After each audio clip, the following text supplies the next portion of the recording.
Okay, well, so let's start there. I would love for you to tell me a little bit about one of your plant breeding projects that you are passionate about or proud of or happy with its progress so far. Yeah, one of the plant breeding projects that I get a lot of joy out of, which I think is really key because there's a lot of work involved in plant breeding, and if you're not getting joy out of the process, it is very easy to abandon a project. So, working with crops that you enjoy and the process that you enjoy is really important. So, one of the crops that I really enjoy working with is sweet corn, Oh. because the process is really interesting and there's a lot of challenges. The wildlife in my area is very persistent. And one of the things you find as you breed things that are tasty, they discover that you have something more tasty than, say, the other person's corn patch down the street. And you have to figure out a way to protect this project because every iteration and maybe even the seed itself is precious. Because I'm working in our region. I'm on the basically right at the 45th parallel. I'm located in central Maine in zone USDA for zone 4B. So I get pretty consistently 20 below zero F here in the wintertime, or can. I mean, we can get 40 below zero F occasionally, but 20 below zero F is something we expect. And we have a fairly short season. So sometimes our frost is at the end of May, our last frost, and our first frost can be as early as, around the equinox in September, or but it could also be the middle of October. It kind of depends on the season. So in that cycle also we have like cooler springs and cooler falls. So it is not, it's not obviously 85 and 90 degrees all the way through that, from start Mm. to go. So we have a lot of fluctuating rain and a lot of fluctuating dry spells and cold and nights and hot days and all kinds of funny things, which is really fun to like work with plants and particularly corn. Um, in So that process for me that's been really fun is figuring out how to select in generations. And Mm. I'll explain the technique that I use, which is um, I pretty much only work when I select for plants, whether I'm doing a sort of variety maintenance project with a new variety, with a current variety that exists, rare or whatever, or if I'm Mhm. working on a breeding project, I select for plants that have two ears on the plant. And there's a reason for this. Part of it is that the first year often is um, will be clear of any potential genetic contamination from GE corn, because it silks early. Okay, so in general, GE corn here is dent corn. And dent corn in the north, in my region, is not really adapted to this region. To be truthful, it's harder to make grain corn out of dent corn here. So that type of corn tassels quite a bit later than, say, sweet corn or flint corn for the most part. I would be kind of pressing my luck if I was trying to grow a dent corn here as seed because of the overlap. But sweet corn has a fairly early tasseling and silking habit for those first ears, particularly. So those ears are almost entirely clean of, any outcrossing beyond what's in that patch. Um, and then the second ear may or may not be. It kind of depends on the variety.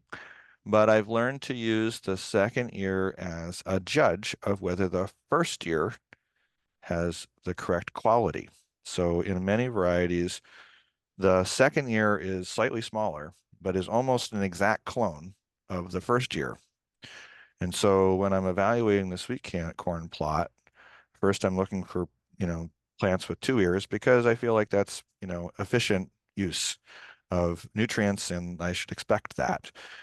Single ear plants can often be very large, huge ears, actually. Sometimes a single ear plant can have one big ear, and I call those kind of unicorn plants because they're really long horns that come off the plant, and they're really seductive, but it's really hard to select for quality because you basically would have to break that ear at milk stage and then hope that the rest of the kernels wouldn't rot after having broken the kernel the cob. So if a sweet Right. corn, I'd have to break it and chew it. And then I'm sort of risking another 2 months of dry down, or at least a month of dry down before I can really harvest it. And I find that to be not a good idea. But also, I just love the idea in organic systems that, we should have efficient nutrient use, and that organic 2 years it reflects that. Um, so the second year is often an exact copy of the first year, so that if the second year has not tip fill, so if it's like, it hasn't filled all the way out, Yeah. you'll often see the same thing in the first year. So it's like basically, or if that ear is sort of thick and has, whatever, the first year is exactly the same. They basically have like the same number of rows. They basically have like, if the rows are regular, it means the first run is irregular. And so this again, there's no like hard set rules, because you'll find varieties that don't abide by this, and you have to create, which is really the fun part, is creating another matrix by where you make that decision. So but and I'll stick with this one where it works, where basically I'm able to judge the quality, the eating quality of the first year, even though it's gone by Mhm. the eating quality and the rows and pest resistance, et cetera, of the second year. And Right. then I'm basically using the first year of the sweet corn as my seed, which gives Mhm. me quite a bit of a longer period of time. And I'm pulling off all these second years for personal enjoyment. And in general, if there's plants that I decide I'm not going to keep the first year on, oftentimes by the time the second year is ready, those might have gone over a little bit, but oftentimes they're still good for like canning or freezing. They're not necessarily gotten gummy. So that kind of Yeah. correspondence of like a week or two between the first or second year, sometimes those first years are, not in use and can be fed to animals, or the ones that I select against, the rogue out, or, whatever. But basically I have all these second years to eat. So even though, and so in that case, what I end up doing is I then put a yellow mesh bulb bag. So you get bulbs in a wholesale manner from, or you may even see these in the hardware store.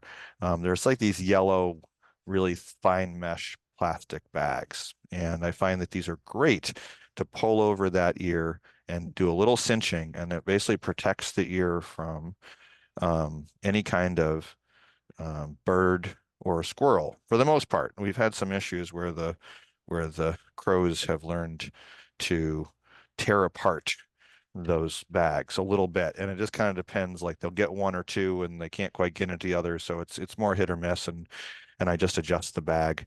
But for the most part, that's been our way of keeping the sweet corn in the field all the way through. So part of what I'm doing is when I pull that second ear, I pull the ear, and if the stalk breaks, that's no good because the stalk wasn't strong enough.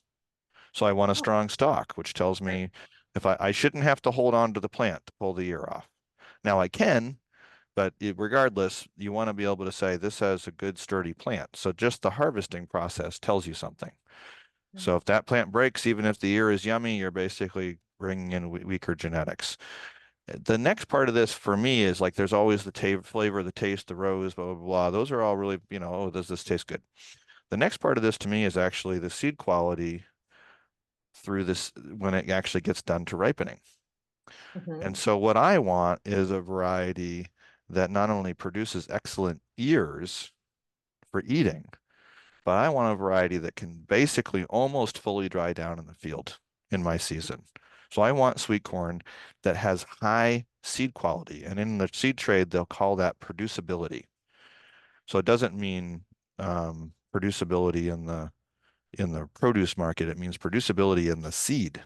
Right. Because there's a lot of varieties of sweet corn, hybrid or otherwise, that you can grow, but the seed will not dry down in the field, and you'll have to bring it in and basically put it in a heated room, or it'll mold because of our dewy seasons. So I'm selecting for a plant that has a great yield of at least 2 years, with really good quality, with a strong plant, and that at the end of the season, when I looked at the corn yesterday, the sweet corn's still in the field. It's October 2nd today, I Mhm. think.